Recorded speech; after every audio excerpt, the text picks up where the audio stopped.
حضرت سودا بنت زما رضی اللہ عنہا جو نبی کریم صلی اللہ علیہ وسلم کی دوسری بیوی ہوتی ہیں، آپ صلی اللہ علیہ وسلم نے حضرت خدیجہ کے انتقال کے بعد جو شادی کی تھی وہ انہی سے کی تھی۔ سودا بنت زما ام المؤمنین ہے۔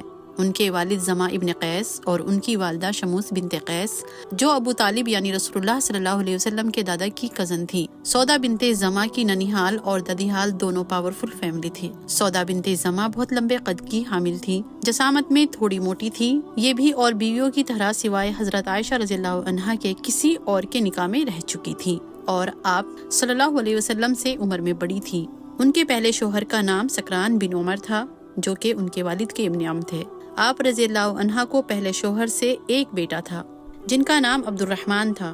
سودا نے ابتدائی نبوت میں اسلام قبول کر لیا تھا اور ان کے شوہر بھی ایمان لے آئے تھے، اس بنا پر ان کو قدیم الاسلام کہا جاتا ہے۔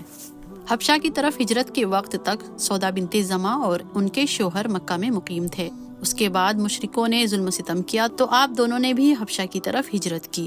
حبشہ رہ کر جب واپس آئے تو سکران رضی اللہ تعالی عنہ کچھ دن بعد ان کی وفات ہو گئی۔ جس وقت آپ دونوں حبشہ میں تھے اس وقت سودا نے ایک خواب دیکھا۔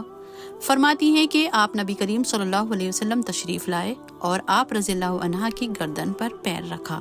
انہوں نے اپنے شوہر سکران رضی اللہ عنہ سے اس خواب کا ذکر کیا۔ سکران رضی اللہ عنہ فرماتے ہیں ہو سکتا ہے کہ میں بہت جلدی فوت ہو جاؤں اور تم نبی کریم صلی اللہ علیہ وسلم کی زوجہ بن جاؤ۔ اس کے بعد پھر دوسرا خواب بھی آیا، اس میں آپ نے دیکھا کہ چاند ان کی آغوش میں آ کر گرا۔ آپ نے اس خواب کا تذکرہ بھی اپنے شوہر سے کیا، فرمانے لگے یہ اشارہ مل رہا ہے کہ عنقریب میں فوت ہو جاؤں گا اور میرے بعد تم رسول اللہ صلی اللہ علیہ وسلم کی زوجیت کا شرف حاصل کرو گی۔ پھر اس کے بعد جب آپ نبی کریم صلی اللہ علیہ وسلم سے اپنے نکاح کا پیغام سنا، اس خواب کی تعبیر ویسے ہی پوری ہوئی۔ ادھر آپ صلی اللہ علیہ وسلم کی اکلوتی بیوی حضرت خدیجہ رضی اللہ عنہا کی وفات ہو گئی تھی۔ اس سال آپ کے چچا ابو طالب کا بھی انتقال ہوا تھا، یعنی غم کا سال تھا۔ خدیجہ رضی اللہ عنہا کے انتقال سے آپ نہایت پریشان اور غمگین تھے۔ ادھر بچوں کو دیکھ بھال کرنے والا کوئی نہیں تھا۔ یہ حالت دیکھ کر خولہ بنت حکیم جو عثمان بن مظعون کی بیوی تھی، انہوں نے عرض کی آپ صلی اللہ علیہ وسلم کو ایک مونس رفیق کی ضرورت ہے۔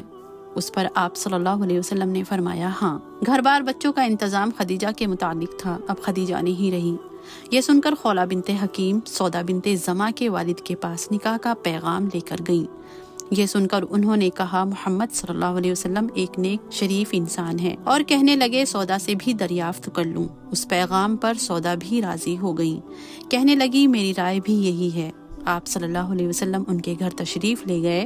سودا کے والد نے نکاح پڑھایا اور 400 درہم حق مہر رکھا اور اس طرح سے یہ نکاح ہو گیا۔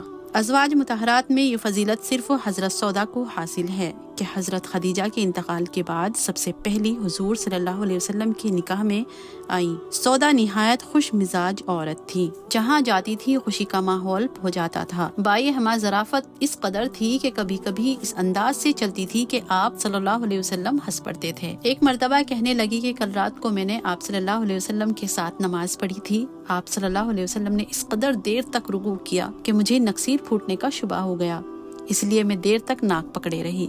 یہ جملہ سن کر آپ صلی اللہ علیہ وسلم مسکرا اٹھے، یعنی آپ ان کی باتوں پر مسکراتے تھے۔ سودا بلند بالا تھی۔ حضرت عائشہ رضی اللہ عنہا فرماتی ہیں کہ سودا کے علاوہ کسی عورت کو دیکھ کر مجھے یہ خیال نہیں ہوا کہ ان کے قلب میں میری روح ہوتی۔ سودا بہت فرما بردار تھی۔ آپ صلی اللہ علیہ وسلم نے حجۃ الوداع کے موقع پر تمام ازواج مطہرات کو مخاطب کر کے فرمایا تھا کہ میرے بعد گھر میں بیٹھنا۔ حضرت سودا نے اس حکم پر اس شدت سے عمل کیا کہ پھر کبھی حج کے لیے تک نہیں نکلی۔ سیدنا ابو ہریرہ رضی اللہ عنہ بیان کرتے ہیں کہ آپ صلی اللہ علیہ وسلم کے اس ارشاد کے بعد سب ازواج مطہرات نے کئی حج کیے، لیکن سیدہ زینب بنت جہش اور سیدہ سودا بنت زما نے کوئی حج نہیں کیا، برابر گھر میں رہیں اور فرماتی تھی باخدا رسول اللہ صلی اللہ علیہ وسلم کے اس فرمان کے بعد ہم اپنی جگہ سے نہیں ہلیں گی۔ سخاوت اور فیاضی ان کا نمایاں وصف تھا۔ حضرت سودا رضی اللہ تعالی عنہا دجال سے بہت ڈرتی تھیں۔ ایک مرتبہ ہوا یہ کہ حضرت حفصہ اور حضرت عائشہ رضی اللہ عنہما آ رہی تھی۔ دونوں نے مذاق کے لہجے میں کہا تم نے کچھ سنا ہے؟ بولی کیا؟ کہا دجال نے خروج کیا ہے۔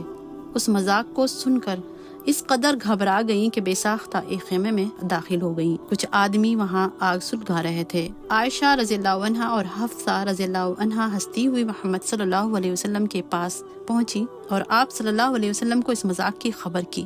آپ تشریف لائے اور خیمے کی دروازے پر کھڑے ہو کر فرمایا، ابھی دجال نہیں نکلا۔ یہ سن کر باہر آئیں تو مکڑی کے جالے بدن پر لگے ہوئے تھے۔ حضرت عائشہ صدیقہ سے روایت ہے کہ سودا بنت زمع دیگر اوصاف کے ساتھ ساتھ شریعت کی سخت پابند تھی اور زہد و تقوی میں بلند شان کی حامل تھی۔ یہ تھا نبی کریم صلی اللہ علیہ وسلم کی دوسری زوجہ سودا بنت زمع کی حیات زندگی کا واقعہ۔